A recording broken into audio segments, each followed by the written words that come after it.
Hello and welcome back to my channel. Today we are going to discuss about temperature transmitter.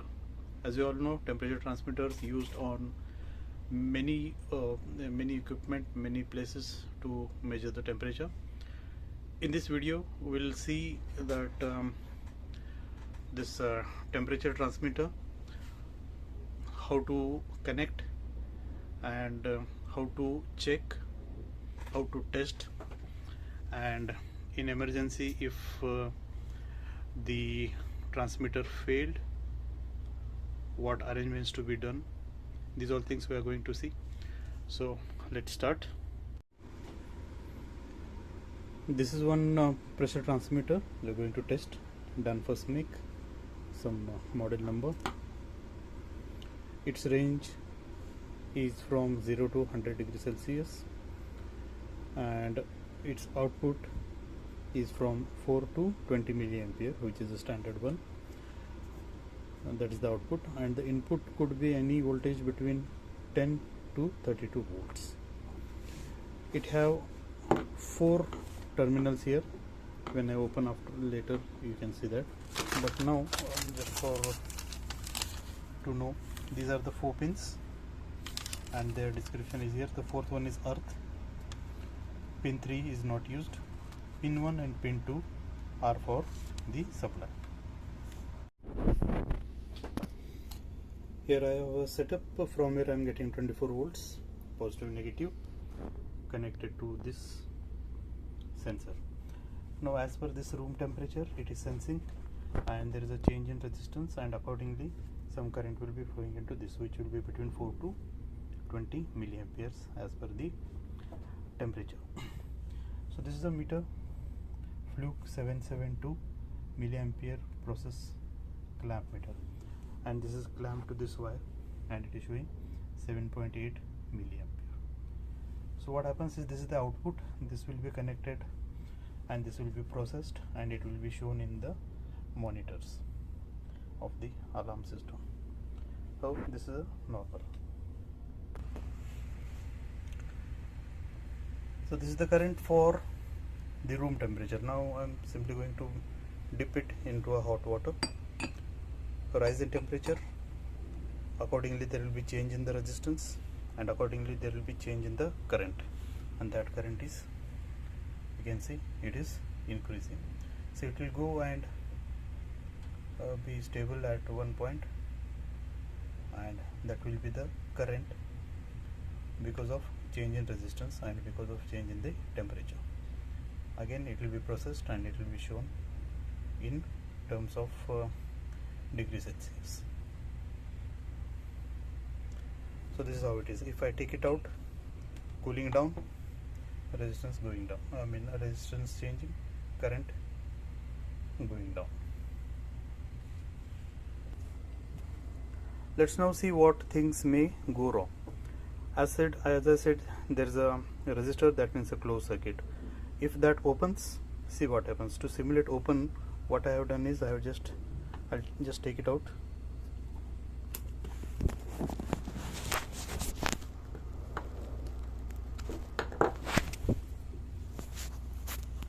Okay, it is taken out. That means the open circuit, no current, 0. So current 0. With this, the reading will be 0. That 0 doesn't mean it is 0 temperature, it is an error.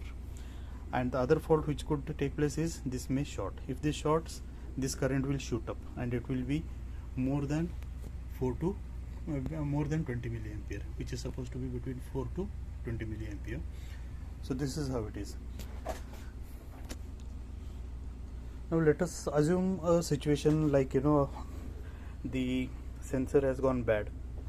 There is no reading in the monitor, there is no reading to see the temperature, but let's say there is some interlock, and without that temperature, that machinery or that equipment you are not able to use. And if you have a manual thermometer, you will get the temperature reading, but to run the equipment,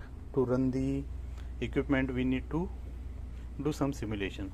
So if you have these are the resistors, as you all know, and it is 4.7 kilo ohm. I have connected two in parallel. So when you connect two resistors in parallel, the value will go to half if they are same. So I have connected 4.7 two resistors in parallel, so it will be 2.35k or 2350k. This I am going to connect in place of resistor here, and then you can see what happens to this current. So again, same 24 volts, positive negative connected here. The sensor is out, that means the sensor is open circuit. But as I have shown before, these are the two parallel resistor set of 4.7 kilo ohm, which will be equivalent to 2.35 kilo ohm now. And because of this resistance, there will be some current. The clamp on is there, and look at this current. As per this current, there will be some resistance shown in the monitor or in the system, and your equipment or your system will start working. By the time you get your new sensor, this arrangement can be done. I have just shown for one value. Accordingly, you can calculate just by Ohm's law. V is equal to IR. Voltage we know is 24 volt. Current we know should be between 4 to 20 milliampere as per the temperature, and we will be able to know the value of R, and this is the R. When I take out, see what happens. This is out, current to 0. So to conclude, I would like to add two things. First thing, the resistance method which I shown you to bypass or to simulate, do not do it for permanent purpose. That may lead to some accident or some failure of some equipment. Do it temporarily, so that by the time you receive the transmitter, that arrangement will work. If you do it permanently, that may lead to some major things. And second thing, as I told at the starting, that meter which I have shown is really very costly, it's around 1300 to 1400 US dollars. So if that is not available, and if you have some other multimeter that can be put in the milliampere mode, and then that milliampere to be milliammeter has to be connected in series, and that will show you the current.